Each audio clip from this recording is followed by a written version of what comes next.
પ્રવીણ ઇખરવીના નમસ્કાર. પરમ પૂજ્ય મારા પિતાશ્રી તથા બ્રહ્મનિષ્ઠ સદગુરુ શ્રી નરોત્તમ સાઈ ઇખરવી માટે મારી એક રચના પ્રસ્તુત કરું છું.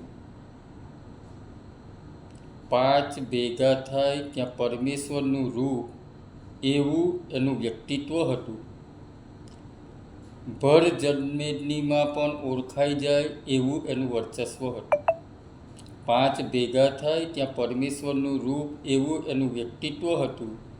ભર જન્મેદનીમાં પણ ઓળખાઈ જાય એવું એનું વર્ચસ્વ હતું. જેનું નામ લેવાથી લોકો એની રાહ જોતું એવું પવિત્ર એ નામ હતું. જે બહારથી દેખાતું એના કરતાં ભીતરનું રહસ્ય કંઈક અલગ હતું. બધુંય સહન કરી દુઆ જ આપતા, મુખે સૌની ભલાઈ એમનું કામ હતું. કટુવાણી કદી સાંભળી નહીં એમની જીભે, પ્રેમ ભર્યું એમનું જીવન હતું.